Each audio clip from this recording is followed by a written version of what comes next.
네, 장기노설 시작합니다. 저희 파트너 MC 장원 모셨습니다. 어서 오세요. 네, 안녕하세요. 반갑습니다. MC 장원입니다. 네. MC 장원이 약간 네. 좀 몸이 좀 불편해가지고 네. 컨디션이 좀 안 좋습니다.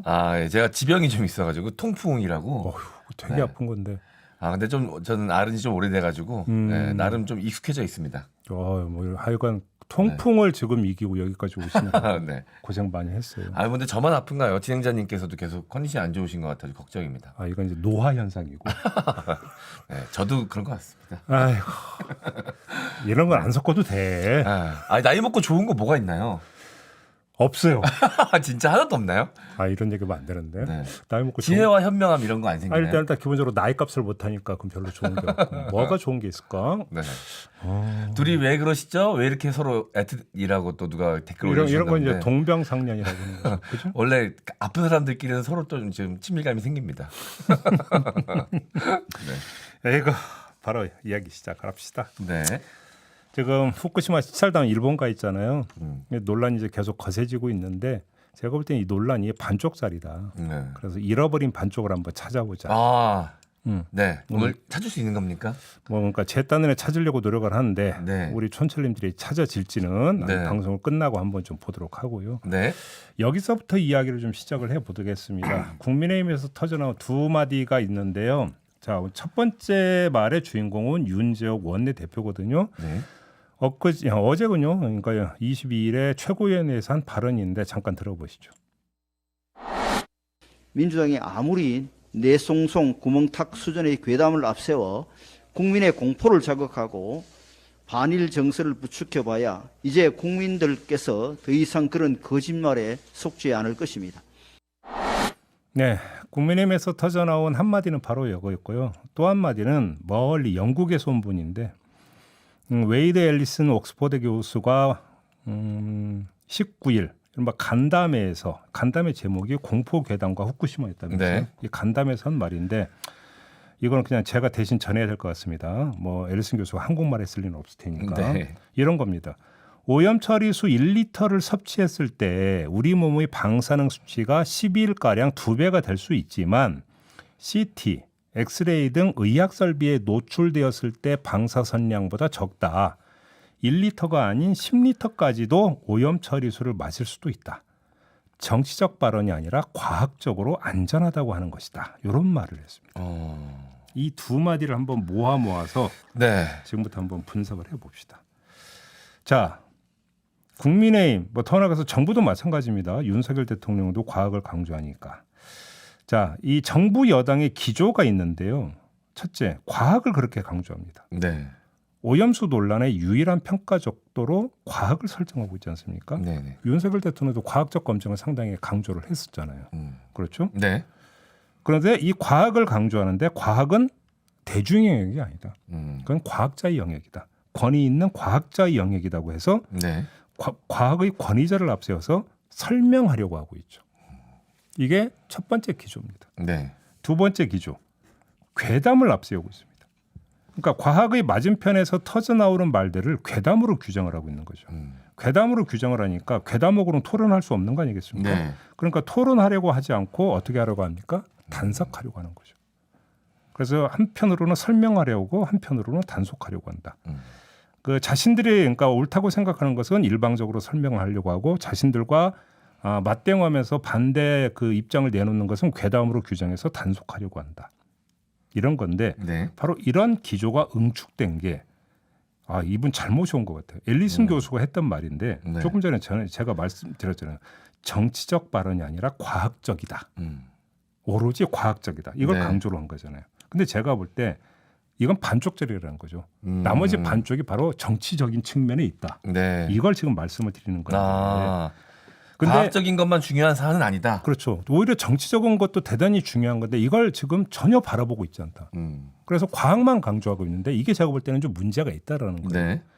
이게 뭔 소린가 이제 이렇게 생각하시는 분들이 계실 것 같은데 한번 봅시다. 이런 지금 과학 맹신에 빠져 있는 배경이 있는데요.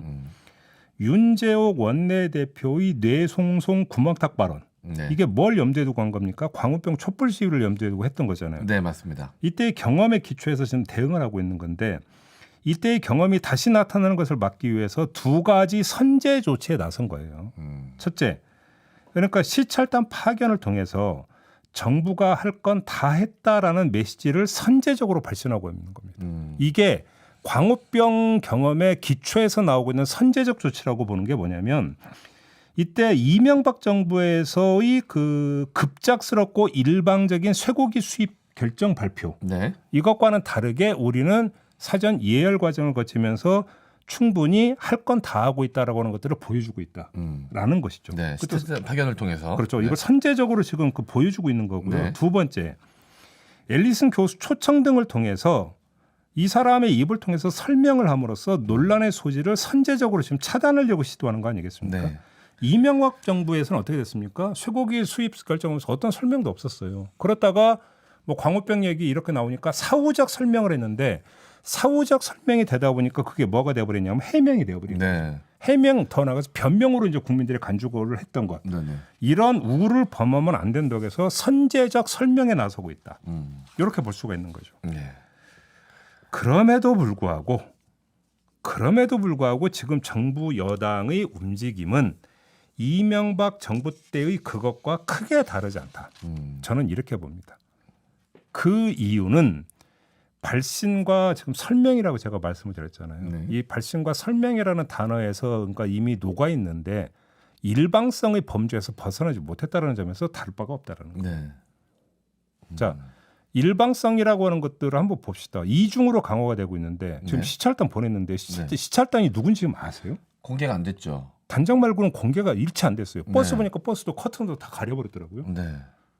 그러니까 뭐냐면 이 사람들은 과학자야. 그냥 믿어. 이거잖아요. 네. 누군지 몰라요. 근데 어떻게 믿죠? 그러니까 일방성이라는 거예요. 네. 그러니까 일방적이라는 거죠. 그렇죠? 그다음에 앨리슨을 초청해서 얘기를 듣는 건 좋아요. 근데 이 자리가 토론의 자리였습니까? 아니요, 그냥 강연 형식이었습니다. 그러니까 말 그대로 일방적으로 앨리슨의 주장을 푸는 네. 강연 형식이었잖아요. 그런 점에서 일방적이죠. 그러면 앨리슨 교수는 그 어떤 진리의 어떤 담보자입니까? 아니잖아요. 아니죠. 그러니까 토론이 아니라 강연으로 잡았다는 점에서 일방적인 거잖아요. 네. 그래서 제가 이명박 정부와 크게 다르지 않다라고 하는 것은 일방적이라는 점에서는 크게 다르지 않다라고 지금 말씀을 드리는 거예요. 근데 이런 행태적인 측면 사실 이거는 부차적인 문제예요. 제가 반쪽이 빠져 있다고 말씀을 드린 것은 이걸 두고 하는 얘기가 아니에요. 근본 문제는 따로 있어요. 그걸 뭐냐면 과학으로만 접근하고 있다라는 점, 그게 근본 문제라는 거예요. 네. 자, 여기서 한 명의, 그럼 저도 학문의 권위자 한 명을 좀 소환해 보겠습니다. 울리백이라고 하는 독일의 사회학자가 있습니다. 아, 네. 이분의 위험사회라고 하는 책이 있어요. 명저로 꼽히는 책인데, 네. 자, 결국은 오염수 방류 문제도 위험 문제예요. 안전 문제잖아요. 그렇죠. 그 울리백 교수가 어떤 말을 했냐면 위험의 본질은 불가시성이 있다. 다시 말해서 이게 어떻게 나타나서 어떻게 영향을 미칠지를 모르는 게 바로 위험이라는 거예요. 네. 그걸 알면 더 이상 위험이 아닌 거죠. 예측하기 힘들다는 거. 저 앞에 돌뿌리가 나와 있는 걸 알고 있는 순간에는 돌뿌리는 위험 요소가 될 수가 없는 거죠. 왜? 네. 피해갈 수 있으니까. 인지하는 순간 피해갈 수 있죠. 그러니까 위험이 갖고 있는 본질은 불가시성이 있다라는 거예요. 그래서 인간은 감각기관에 의해서 위험을 확인할 수가 없다라는 거예요. 그래서 울리백 교수는 무슨 말을 했냐면 위험은 지식 의존적일 수밖에 없다. 네. 예를 들어서 퀴리 부인 기억하시죠? 네. 퀴리 부인이 그 사망 원인과 네. 실험이라고 하는 것은 직접적인 인과관계를 맺고 있었어요. 네. 근데 이게 인체에 그렇게까지 위험하다는 걸 몰랐죠. 네. 몰랐던 거잖아요. 네. 네. 결국은 방사능이라고 하는 것도 방사능이라고 하는 것들이 무엇이고 어느 정도 성질이 어떤 것인지를 알아야 네. 그게 위험하다라는 판단이 뒤따라오는 거라는 거죠. 네. 그런 점에서 지식 의존적일 수밖에 없다라는 거예요. 그래서 전문가의 진단은 필수다. 여기까지는 오케이 인정. 네. 하지만 이게 다가 아니라는 거죠. 이 이 울리백 교수는 이론적 규범적 요소를 동시에 포함하고 있는 게 위험이라고 하는 개념이라고 얘기를 해요. 그래서 이렇게 말을 합니다. 잠깐 들어보시죠. 위험은 자연과학과 인문과학의 일상 합리성과 전문가 합리성의 이해관계와 사실에 승인되지 않고 아직 발전되지 않은 공생관계에 의해 결정된다. 그러니까 네. 위험이라고 하는 것은 과학자에서 일방적으로 조사되고 실험되고 연구돼서 발표되는 게 아니라는 거예요. 네. 위험이라고 하는 것은 자연과학과 인문과학의 공생관계에 의해서 결정된다고 지금 이야기를 하고 있잖아요. 네. 왜 이런 말을 하냐면 이렇게 보면 돼요. 위험이라고 하는 개념의 맞은편에 뭐가 있냐면 안전이라는 개념이 있어요. 그렇죠. 그렇죠? 네. 근데 안전, 그 안전을 예측하는 것은 안전하다 안전하지 않다도 겪어봐야 하는 거예요. 그렇죠. 그러니까 안전이라고 하는 개념도 위험이라고 하는 개념이 불가시성의 영역에 있는 것처럼 안전이라는 개념도 가능성의 영역 안에서만 논의되는 개념이라는 거예요. 그렇죠? 그런데 이 가능성, 안전할 것이다, 안전하지 않을 것이다라고 에는 뭐가 포함이 되어 있냐면 사실만이 여기서 기술되는 게 아니고 바람, 인간의 바람, 희망이 여기에는 섞여 있다라는 거예요. 네. 그래서 안전이라는 개념에는 네네. 안전했으면 하는 바람. 그렇죠. 그래서 희망, 바람이라고 하는 것은 뭐냐면 과학의 영역이 아니라 네. 도덕의 영역이라는 거예요. 윤리의 영역이고. 네. 그래서 울리히백 교수가 위험은 자연과학과 인문과학의 공생관계에서 결정된다고 하는 얘기가 그 얘기인 거예요. 그래서 이런 말도 맞아 하거든요. 이것도 함께 들어보시죠. 과학은 윤리와 일종의 혼인 증서 없는 영구적 혼인 관계를 맺고 살아간다.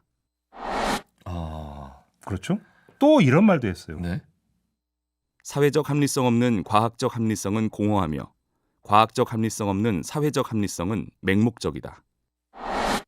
자, 여기서 중간 잠깐 끊고 네. 지금 후쿠시마 오염수 논란에 대해서 한번 우리가 진단을 해봅시다. 후쿠시마 오염수가 안전하다, 안전하지 않다라고 하는 지금 논쟁이잖아요. 네. 자, 여기서 한번 잘 봅시다. 후쿠시마 오염수에 네.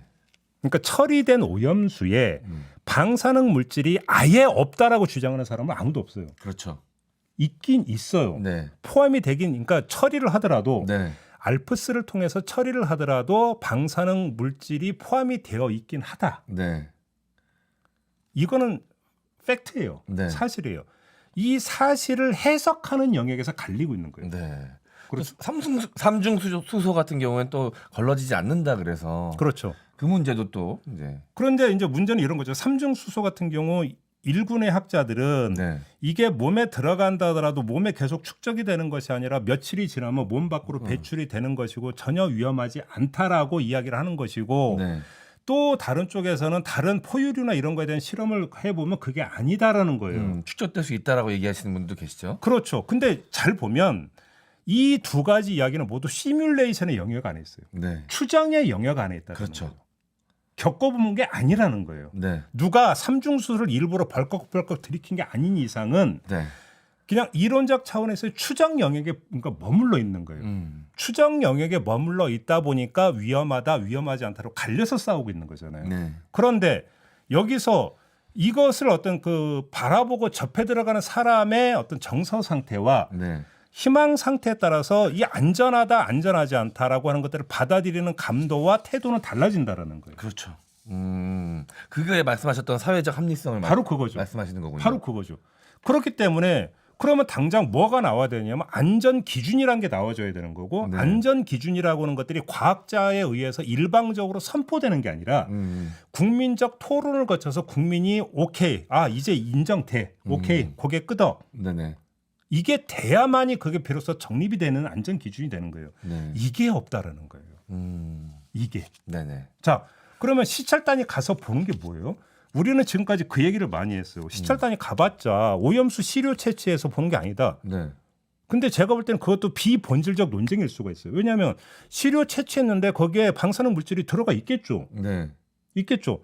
근데 있는 게 어느 정도로 위험한지는 다른 문제잖아요. 그렇죠. 그러니까 보는 것과 확인할 수 있는 방법은 좀 다르죠. 근데 이 얘기는 지금 없는 거잖아요. 네. 이 얘기는 없는 거잖아요. 그러니까 본질적인 부분에서 가장 핵심적인 게 지금 빠져 있는 거예요. 네. 논쟁에서. 그 탱크만 보고 온다고 하니까 그렇죠. 물이 문제인데 탱크만 본다고 하니까 물은 안 보고 컵만 보고 오냐 이렇게 이제 비판하시는 그렇죠. 분들 그게 계시죠. 첫째 문제고 설령 물을 보고 물을 채취해 온다 하더라도 여기서 추출된 방사능 물질을 가지고 우리가 어떻게 판단할 것이냐. 네. 위험 여부를 어떻게 판단하고 안전 여부를 어떻게 판단할 것인가는 또 전혀 별개의 문제인데 그렇죠. 이거는 아예 논의조차 안 되고 있다는 거예요. 네. 이거는 과학적 토론의 내용이 아니라 사회적 토론의 내용이라는 거예요. 공론에 붙여야 되는 내용인데 이게 빠져있다는 거죠. 네. 이게. 그것까지는 진전도 못 되고 있습니다. 그렇죠. 그런데 지금 정부 여당은 어떻게 되는 겁니까? 과학적 합리성만 움켜쥐고 사회적 합리성은 지금 바라보지도 않고 있다는 거예요. 그러니까 이걸 알아야 돼요. 위험하지 않다와 국민들이 안전하다고 느끼는 것은 전혀 별개일 수가 있는데 네. 이걸 못 보고 있는 거예요. 이것을. 응? 정부 여당은 이 기조를 광우병 사태에서 데이고 확인한 데서 비롯한 진전이라고 지금 자평할지 모르지만 실제로는 제가 볼 때는 광우병에서 한 발짝도 나아가지 못했다라는 자기 고백에 불과하다고 저는 봐요. 광우병에서 나왔던 것은 그때 왜 수많은 국민들이 거리로 나왔고 어머니들이 유모차에 아이를 태우고 광화문 거리에 나왔는지의 어떤 그 정서적 바탕을 못 읽고 있어요. 정부 여당은. 옳고 그르고가 아니라 안전을 희구하는 그 심리 네. 그리고 그 정서 이거를 정확히 봐야 되거든요. 그럼 그걸 봐서 이 불안해하는 국민들이 그러면 정말로 무엇을 불안해하고 있는지 그리고 그 불안한 게 네. 설령 과학적으로 볼 때 근거가 없다면 어떻게 그러면 설득해 들어갈 건지 이거를 광우병 사태에서 그러니까 학습을 했었어야 되는데 지금 보여주고 있는 모습은 그거하고 똑같은 모습을 보여주고 있다는 거예요. 그거하고 똑같은 모습. 네. 그런 점에서 광우병 때에서 한 발도 나아가지 못했다. 그때도 괴담이라는 얘기 다 했었고. 네. 한마디로 정리하면 이런 거예요. 국민은 안전을 전부로 보지만 네. 정부 여당은 뭐냐면 그걸 정도로 보는 거예요. 허용하는 범위 안에 있으니까 문제 없다. 이게 아니라는 거예요. 네. 여기서 뭐냐면 시각차가 발생하고 있다라는 거예요. 여기서 시각차. 이 시각차를 이해를 못하고 있어요. 정부. 네. 제가 볼 때는 가장 핵심적인 문제가 바로 여기에 있다라는 거예요. 네.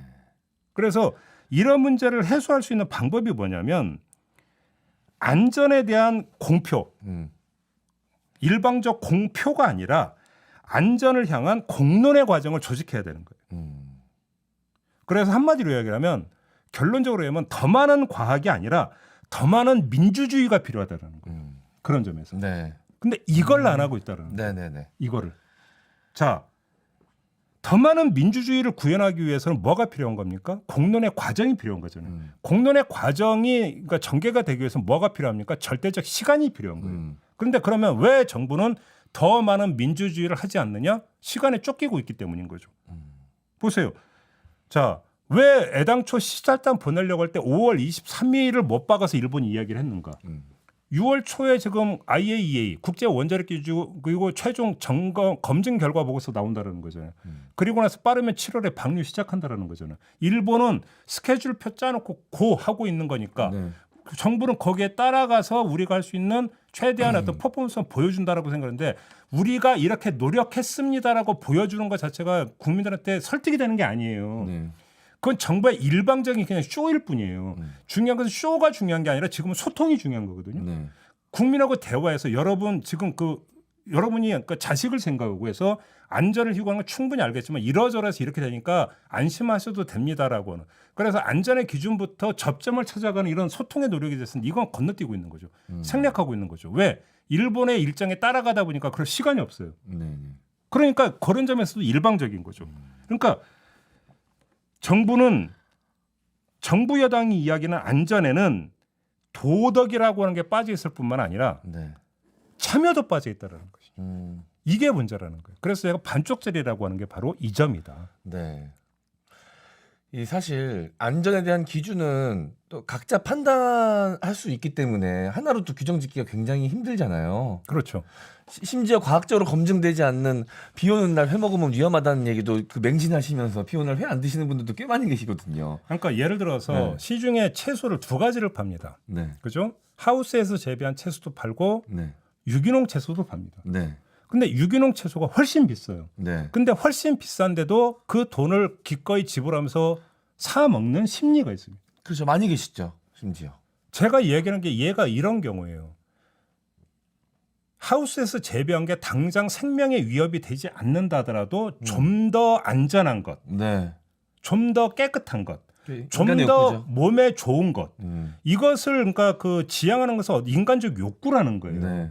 그런 욕구에서 바로 어떤 후쿠시마 음. 오염수 문제를 접근하고자 하는 건데 국민은 정부 여당은 굳이 비유하자면 여기 함유량이요. 네. 약간은 문제가 있을 수는 모르지만 허용치 안에 있으니까 너무 걱정 안 해도 되는 거 그냥 드세요. 이렇게 지금 가고 있는 이 비유도 약간의 좀 왜곡은 있지만 네. 굳이 비유하다 이렇게 돼버리니까 국민들은 거기서 뭐가 나냐면 간극이 발생하는 거예요. 이걸 지금 이 간극을 정부 여당은 이해를 못하는 거죠. 그러니까 허용치는 과학의 영역이니까 국민들이 당신들이 뭘 알아 과학에 대해서. 과학자가 전문가들이 가서 한 다음에 딱 기준 정하면 거기에 부합하는지 안 하는지만 알면 돼. 네. 근데 아니니까 걱정하지 마. 아닌데도 이야기하는 건 괴담이야. 네. 이렇게 규정하고 있으니까 모든 게 일사천리로 일방적으로 그냥 쭉 가고 있다라는 것이죠. 이것이 과학의 문제가 아니라 네. 과학의 문제가 아니라 민주주의 문제라고 하는 것들을 정부 여당은 지금 인식을 못하고 있다. 이게 핵심 문제다. 이런 말씀을 드리는 겁니다. 네. 저는 어렸을 때 이거랑 좀 반대의 경우가 있었는데 그게 좀 생각이 나네 오늘. 과거에 그 평화의 댐 음. 기금 모금한다 그래서 북한에서 이제 한 번에 댐에 물을 방류를 하면 서울 시내가 물에 잠길 수 있다라고 하면서 TV 프로그램에 난리가 났었죠. 전문가란 분이 나와서 서울시 모형 이렇게 보여주면서 63 빌딩이 있었는데 몇 층까지 물에 잠기는지를 이렇게 보여주면서 그걸 이제 과학적으로 설명해 주시는 걸 제가 어렸을 때 보고선 그렇죠. 너무 무섭고 공포스러워서 예. 그 코모돈도 조금씩만 모여도 다 모아가지고 그 기금에다가 이제 내고 뭐 그랬던 기억이 나거든요. 예. 근데 그게 결국은 다 나중에는 이제 허구였던 걸로 이제 판단이 됐잖아요. 그러니까 과학이 갖고 있는 함정이 뭐냐면요. 과학은 확정된 사실이 아니라 네. 진실에 다가가기 위해서 예측을 하는 게 과학이에요. 네. 그러니까 과학은 예측의 영역 안에 있는 게 과학이에요. 네. 그렇기 때문에 안전하다라는 것도 하나의 예측인 거예요. 네. 근데 그 예측이 틀리면 네. 그 예측이 틀리면이라고 하는 물음표를 지금 국민들이 찍고 있는 거거든요. 그렇죠. 근데 그 예측이라고 하는 것들을 확정된 사실, 그러니까 더 나아가서 진실로 간주해 버리는 순간 거리는 너무나 멀어지는 거죠. 네. 이 거리는 너무나 멀어지는 거예요. 이거를 지금 모르고 있다. 네. 정부 여당은. 네. 그래서 가장 문제는 정부 여당이 과학적 검증을 이야기하는데 과학만 이야기한다라는 게 문제다. 니네가 네. 과학적 검증을 한다고 그러는데 정말 과학적이냐를 물을 것도 필요하지만 그게 전부는 아니라는 거예요. 네. 왜 과학만 이야기하느냐. 요것도 함께 이야기를 해야 된다는 것이죠. 네. 자, 또 많은 촌철님들께서 의견 남겨주셨습니다. 몰닥스님, 애초에 안정성을 말하는 것 자체가 어불성설임. 자연계 복잡성에 그걸 단순히 안전하다, 안전하지 않다고 자신 있게 말할 수는 없는 것. 예를 제가 하나만 더 드리자면 GMO 식품 있었잖아요. 네. 유전자 그 조작에 네네. 의해서 그러니까 만들어진 이걸 가지고 초기에 여러 가지 논쟁이 있었어요. 근데 그때 나왔던 가장 강력한 주장이 뭐냐면 아무도 모르기 때문에 위험한 것이다라는 얘기를 했어요. 왜? 우리는 그 경험해 보지 못한 농산물이기 때문에 네. 이 결과가 어떻게 나올지 아무도 모르기 때문에 위험한 것이다. 이 얘기를 한 거거든요. 네네. 비슷한 거라고 좀 봐야 되는 거예요. 네. 자, 물프레님, 정서적 알프스 청정수. 네. 까칠한 곰탱이님, 물고기들이 걱정이다. 자, 마칼님, 중국 원전 서해 쪽에 쫙 깔려 있어. 그건 걱정 안 해? 라고 또 이야기해 주셨는데. 네. 자, 전문가들은 이것도 굉장히 좀 위험도가 있다. 걱정이 좀 되는 부분이다라고 얘기하고 이건 또 이제 처리수이기 때문에 오염수하고는 또 차이가 좀 있죠. 아, 그렇죠. 네. 그래서 지금 냉각수와 오염수의 차이가 좀 있죠. 그렇습니다. 자, 네, 알겠습니다. 네. 오늘 청기누설은 이렇게 마무리를 하도록 하고요. 두 분 네. 빨리 나와야 되는데 알겠습니다. 네. M장을 이렇게 보내드리도록 하겠습니다. 저도 함께 물러가고요. 네. 청기누설은 다음 주에 인사드리고 네. 우리 M장과는 또 토요일에 네. 만나도록 하겠습니다. 네. 토요일 죄송합니다. 청기누설이 아니죠. 시선집중 토요일. 토닥토담. 토닥토담. 많은 또 관심과 청취 부탁드리도록 하겠습니다. 네. 자, 이렇게 마무리하겠습니다. 고맙습니다. 감사합니다.